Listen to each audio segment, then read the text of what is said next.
loops. Even loops consist of conditions, so no problem. So now, in Python, there are two loops, two types of loops. You have for loop and you have while loop. So in this case, again, why loops? Why do you think we need conditions was already answered. Why do you think we need iterations or loops? What if there is a specific task that I want to repeat as n number of times? So in this case, you just confirmed if you need this execution or not, and you did it. But what if I want to repeat this specific line 8 number of times or n number of times? You don't need to repeat those steps again and again, or you don't need to copy paste that again and again, right? So iterations will solve that automation of steps, which you don't need to write the code again and again and again. Just write it once and tell it how many times it has to execute.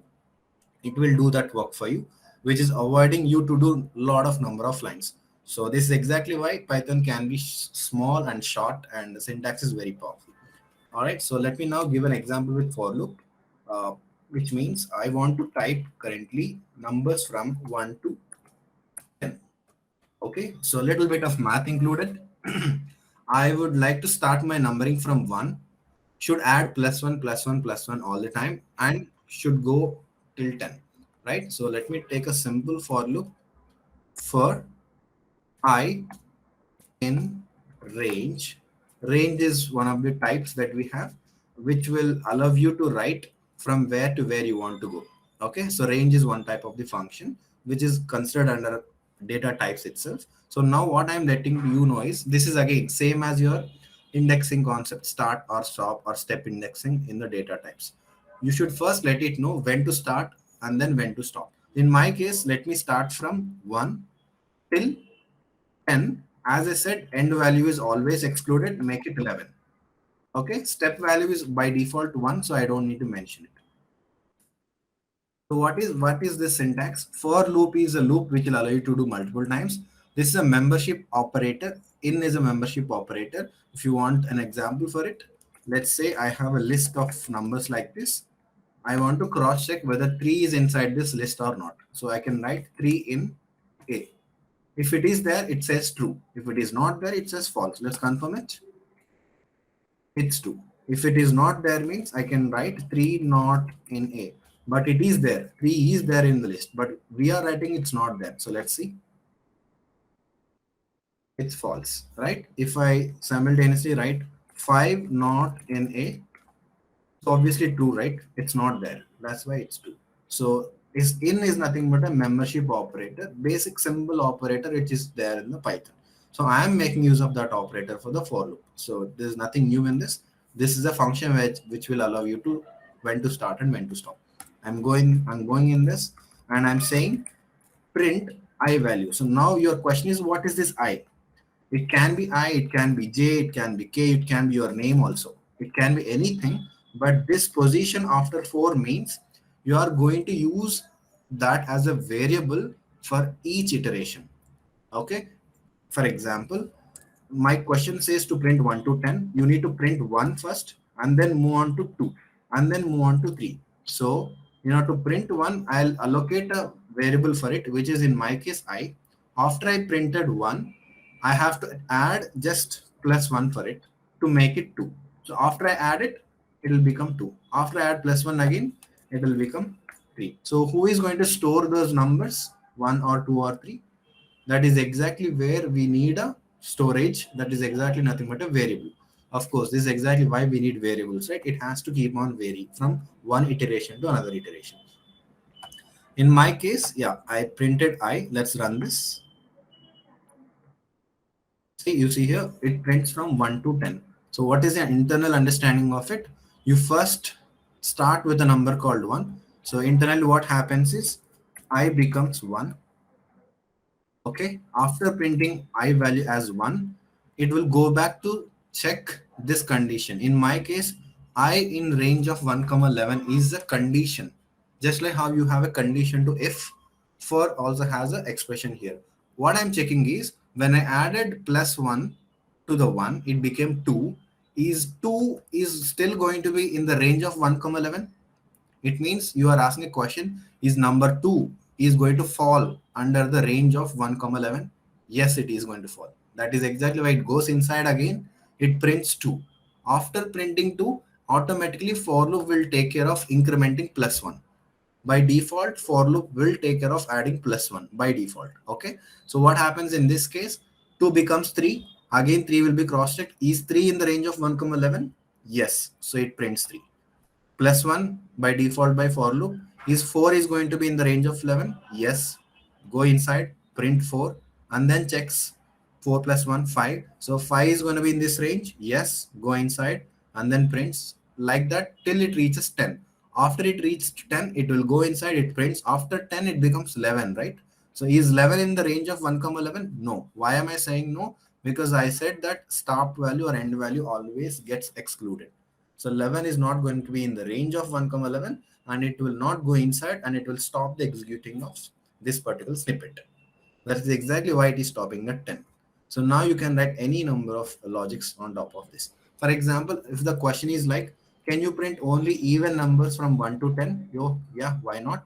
So what I'll do simply is, after this, you do remember that under our slicing concept and indexing concept, there is a step indexing also, right? If I mention it as 2, what happens? It starts from 1 till 11. After starting 1, it will add plus 2, which will become 3. Is 3 in the range? Yes. So after printing 3, it will again go for 3 plus 2, 5. Is it in the range? Yes. After 5, it will add 2 again, 7. Is it in the range? Yes. Let's see. So 1, 3, 5, 7, 9 are going to be your answers. All right. So this is how we execute any logic on top of for loop here. That is with respect to for loop. And why are we only doing with numbers? Can we also apply other data types? Yes. So now you guys can take freedom of applying any data type on top of this. So for I can be my variable. It can be your own wish. It can be anything. I is just a normal, simple nomenclature that industry uses it, but it's up to you. Now I'll say for I in, let me give a list here directly. Let's say A, K, H.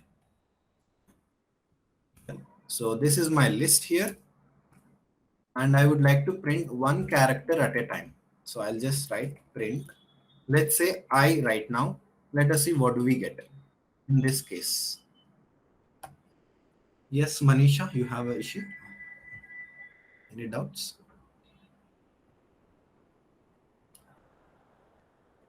Manisha raised a hand. Do you have anything to ask? You can ask. You can unmute.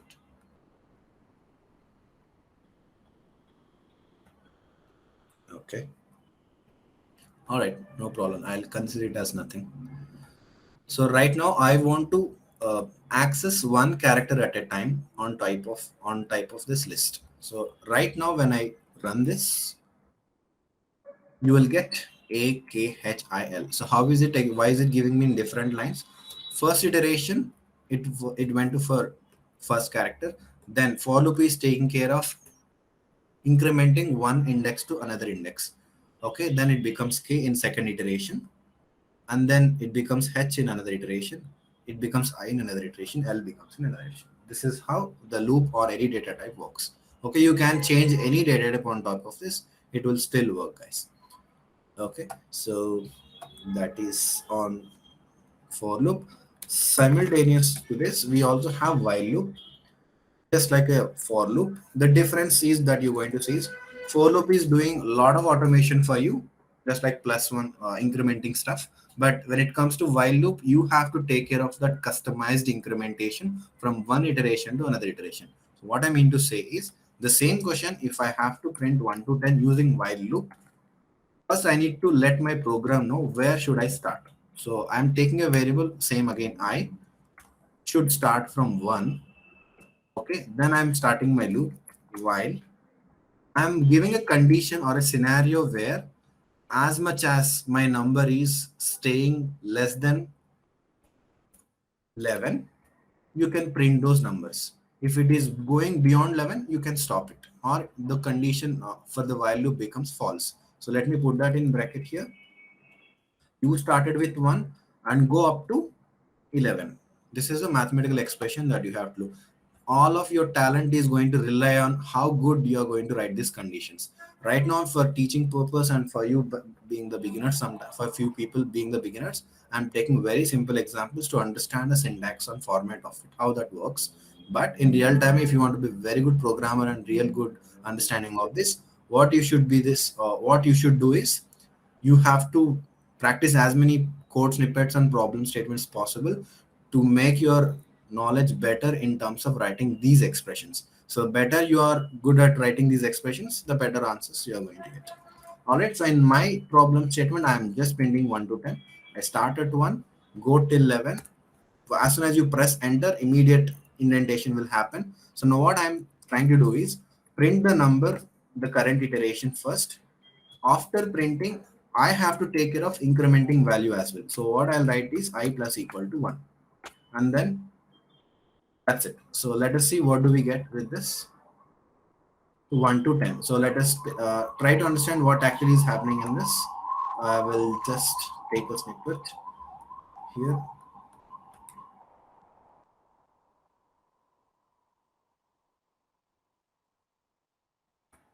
So to understand what is actually happening is, so it's like this. You start at number 1 and you go to next line. So what is this condition is going to do? Is it 1 less than 11? Yes. It is. If it is yes, then only you go to this block.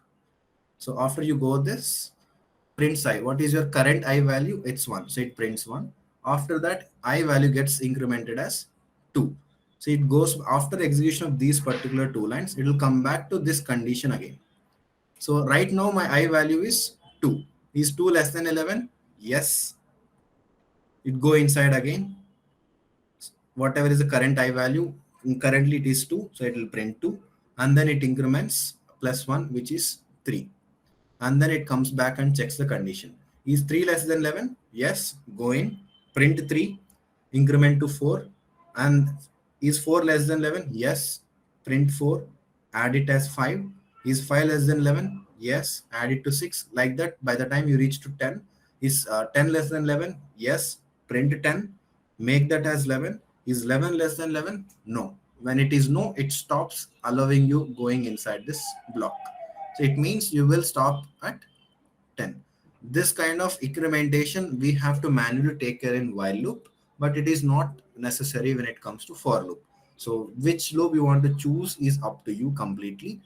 But once you practice all these exercises and come to conclusions, the core difference between for loop and while loop is, if you know how many number of iterations you need to take, go for loop. If you don't know how many iterations it is going to take, you have to go to while loop. It means if you know 100 iterations, give that number to the for loop. If you don't know 100 iteration, but you have a condition to satisfy, then go for while loop. Let me give you a simple real-time example. You have 100 chocolates, you give to 100 students in the class. What you will say is, please share these 100 chocolates to the 100 students. That is the only thing that you will tell to the student. He will directly go there and he'll keep on distributing one chocolate for one student till 100 chocolates are done. That is the for loop. What happens with while loop is, he will not tell that there are 100 chocolates in his box. He will just tell, please go and give these chocolates till the box is empty. So it means now you know the condition here is box becoming empty. So he will keep on distributing chocolate one at a time. By the time all chocolates are done, he'll be done. So the situation here is, if you know 100 iterations, go for loop. If you don't know 100 specifically, but you have a scenario to comfort, which is to satisfy, so go for while loop. That is exactly where it. All right. Now that's how the while loop works. And yeah, if any loop enters into infinity number of times, how to terminate? Thanks for asking. Let me take an example. Let me take this example itself. So in my case, guys, what if I write my condition, let's say if I less than minus 5. So concentrate carefully here. I am starting my journey at 1, but my condition says it has to be less than minus 5. Is there a way that my condition satisfies even from the first step itself? No, right? But let us see. Will it even go inside this loop right now? Let us cross check. See, it did not even allow you to go inside to even give you an output because my condition initial itself is getting wrong. So what if my situation is, let's say like this, -6, and let's run this. Let's make it minus. So this is what an example of infinite loop. So what is actually is happening here is, I think negative numbers is making you getting confused. Let me use a positive number itself. Let's say something like this. Okay, now I entered a infinite loop, right? So either you click on this button itself in Google Colab, it will stop executing it. Okay, just click on this button, it will stop that infinite loop. And if you have an output like this, click on clear output. Okay, so what is problem with this logic? I am starting from 2 and I'm decrementing each time. It means 2 minus 1, minus 1, minus 1, minus 1. It is, there is a never end point for this. Why is there is no end point? Because my logic says it just has to be less than 3.